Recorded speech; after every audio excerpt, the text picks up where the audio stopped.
बिस्मिल्लाहिर्रहमानिर्रहीम। आज का हमारा टॉपिक है प्रेजेंट कंटिन्यूस टेंस, इंट्रोगेटिव और नेगेटिव सेंटेंसेस। ऐसे फ़िक्रात जिसमें सवालिया और मनफी फ़िक्रे दोनों शामिल हो उसको हम प्रेजेंट कंटिन्यूस टेंस के इंट्रोगेटिव नेगेटिव सेंटेंसेस कहेंगे। जैसे कि क्या धोबी कपड़े नहीं धो रहा है, तो आप देखेंगे ये सवालिया फ़िक्रा भी है और इसमें नहीं भी लिखा हुआ है। तो ऐसे फ़िक्रात को हम इंट्रोगेटिव नेगेटिव सेंटेंसेस कहते हैं।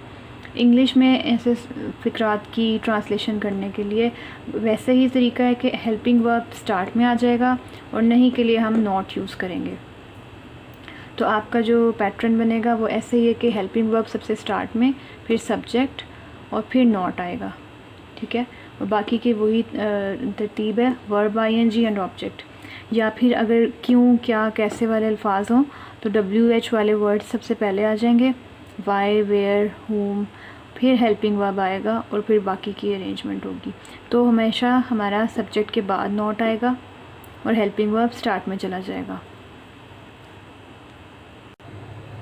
अब जैसे हम इन फ़िक्रात को इंग्लिश में ट्रांसलेट करेंगे तो उसके लिए सबसे पहले आपने देखना है क्या पुलिस चोर को नहीं पकड़ रही है। इसमें सबसे पहले जो बारी है वो हेल्पिंग वर्ब की है, उसके बाद सब्जेक्ट की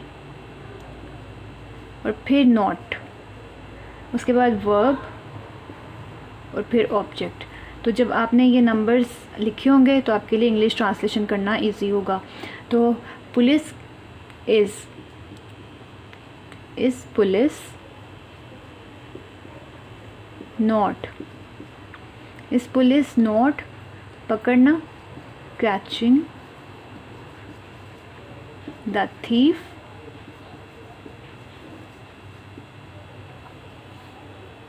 इसी तरह आप नेक्स्ट सेंटेंस देखें, तुम अपना काम वक्त पर ख़त्म क्यों नहीं कर रहे हो। इसमें हमारे पास क्यों, क्या, कैसे वाले अल्फाज आ गए, तो सबसे पहले इसकी ट्रांसलेशन होगी, उसके बाद हेल्पिंग वर्ब, ओके, और फिर सब्जेक्ट एंड देन नॉट, फिर वर्ब और फिर ऑब्जेक्ट। तो इसमें आपके 5 नंबर्स बने, इसमें 6 क्यों बन गए, क्योंकि हमारे पास क्यों, क्या, कैसे इस तरह का वर्ड आ गया है जिसकी हमने सबसे पहले ट्रांसलेशन करनी है। तो अब इसको ट्रांसलेट करने के लिए हम नंबर 1 करते हैं वाई। हेल्पिंग वर्ब क्या है, तुम। यू के लिए हम कौन सा हेल्पिंग वर्ब यूज़ करते हैं, आर, वाई आर, फिर number 3 you, why are you. ख़त्म नहीं कर रहे, ख़त्म करना, finish, why are you not, why are you not finishing अपना काम, योर वर्क, या आप टास्क भी कह सकते हैं, वक्त पर, इन टाइम, और क्वेश्चन मार्क आपने ज़रूर ऐड करना है। सो आपने देखा कि क्या, क्यों, कैसे वाले वर्ड्स की पहले ट्रांसलेशन होगी, उसके बाद हेल्पिंग वर्ब और फिर सब्जेक्ट, फिर नोट, बाकी सारी वैसी अरेंजमेंट है। अब एक और है, क्या हम आज समंदर पर पिकनिक मनाने के लिए नहीं जा रहे हैं। तो इसमें कोई इस तरह के वर्ड्स नहीं हैं, तो हमारा नंबर 1 हेल्पिंग वर्ब होगा, ठीक है। Helping verb and then subject and then not, फिर वर्ब और उसके बाद ऑब्जेक्ट, ओके। अब हम इसको ट्रांसलेट करते हैं। हेल्पिंग वर्ब कौन सा यूज़ होगा, हम। सब्जेक्ट देख के आपने बताना है कि कौन सा हेल्पिंग वर्ब यूज़ होगा। वी के साथ हम आर यूज़ करते हैं, are we not, are we not जाना, are we not going picnic के लिए, फॉर अ पिकनिक, समंदर पर, ऑन सी, साहिल समंदर कर लें तो ऑन सी शोर, ठीक है। Are we not going for a picnic on sea shore. तो इसी तरह से आप किसी भी सेंटेंस को ट्रांसलेट कर सकते हैं। अगर आपने उसका पैटर्न बनाया हो और नंबरिंग की हो तो इंग्लिश ट्रांसलेशन करना बहुत ईजी हो जाता है।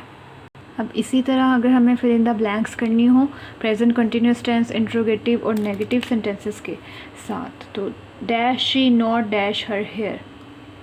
शी के लिए हम कौन सा हेल्पिंग वर्ब यूज़ करते हैं, is she not her here, come कह लें कि वो अपने बाल कोम नहीं कर रही थी, is she not coming her here, present continuous है तो हमें ING यूज़ करना है और हेल्पिंग वर्ब भी सब्जेक्ट के अकॉर्डिंग। इसी तरह dash I dash paying my bills, I के साथ हम हेल्पिंग वर्ब यूज़ करते हैं एम आई, और ये नेगेटिव वाले सेंटेंस है इसलिए not, am I not paying my bills. Ali and Hamza not dash cricket, Ali and Hamza दो लोग हैं जिसके लिए फिर हम जो हेल्पिंग वर्ब है वो आर यूज़ करेंगे, are Ali and Hamza not playing cricket. So बस आपने ही देखना है कि आप हेल्पिंग वर्ब कौन सा यूज़ करें, नॉट को ऐड करें और ING ऐड करें वर्ब के साथ। Dash it dash raining today, rain के लिए हम इज़ का हेल्पिंग वर्ब यूज़ करते हैं, इज़ इट, और यहाँ नॉट, क्योंकि हमारे जो इस वक्त फिल इन द ब्लैंक्स है वो इंट्रोगेटिव नेगेटिव सेंटेंसेस से हो रही है। इसी तरह वाई वाला सेंटेंस है वाई डैश यू, यू के साथ हम कौन सा हेल्पिंग वर्ब लगाते हैं, are, why are you not dash to your parents. अब आप यहाँ कुछ भी लिख सकते हैं, लिसनिंग टू योर पेरेंट्स या ओबेइंग टू योर पेरेंट्स, ठीक है। तो इस तरह हमने जो ब्लैंक्स फिल की हैं वो हेल्पिंग वर्ब, नॉट का यूज़ और ING के यूज़ से की है और सबको कंप्लीट किया है। ओके, अब हमें एक सेंटेंस दिया हुआ है और उसको हमने कन्वर्ट करना है। You are reading a book, ये एक पॉजिटिव अफर्मेटिव सेंटेंस है प्रेजेंट कंटिन्यूस का। अब हमें इसको नेगेटिव में कन्वर्ट करना है, तो उसके लिए आपको याद है हम हेल्पिंग वर्ब के बाद नॉट ऐड कर देते हैं, you are not reading a book. अब इसी सेंटेंस को हमने इंट्रोगेटिव में करना है, तो इंट्रोगेटिव में करने के लिए हेल्पिंग वर्ब स्टार्ट में आ जाता है, are you reading a book और क्वेश्चन मार्क। और इंट्रोगेटिव नेगेटिव में करने के लिए आप ये देख लें नेगेटिव वाला सेंटेंस, इसमें भी हेल्पिंग वर्ब स्टार्ट में आ जाएगा, are you not reading a book. ठीक है, आपने देखा कि कैसे हमने अफर्मेटिव सेंटेंस को नेगेटिव इंट्रोगेटिव और इंट्रोगेटिव नेगेटिव में कन्वर्ट कर लिया। अब ऐसे ही I am going to Multan, तो इसको आप नेगेटिव में करें, I am not going to Multan. और इंट्रोगेटिव के लिए हेल्पिंग वर्ब स्टार्ट में ले आए, am I going to Multan और क्वेश्चन मार्क। और इंट्रोगेटिव नेगेटिव के लिए एम आई नॉट। तो बस आपको ये पता होना चाहिए कि आपने नॉट को कहाँ पे ऐड करना है, बाकी सारा सेंटेंस वैसा ही है। तो ये आपके प्रेजेंट कंटिन्यूस टेंस की समरी है जिसमें अफर्मेटिव सेंटेंसेस का ये पैटर्न है, subject, helping verb, verb and object, that she is playing ludo. और अगर हम इसके नेगेटिव सेंटेंस में जाएं तो हेल्पिंग वर्ब के बाद नॉट ऐड हो गया, she is not playing ludo. और इंट्रोगेटिव में हेल्पिंग वर्ब स्टार्ट में आ गया, इज़ शी प्लेइंग लूडो।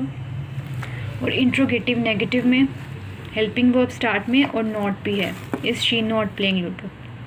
तो ये आपके पूरे प्रेजेंट कंटिन्यूस टेंस की एक समरी रेडी है। सो आई होप कि आपको पूरा टेंस बहुत अच्छी तरह से क्लियर समझ आ गया होगा, इसलिए आप इसकी अच्छी तरह प्रैक्टिस करें। It's completed today. Okay, take care.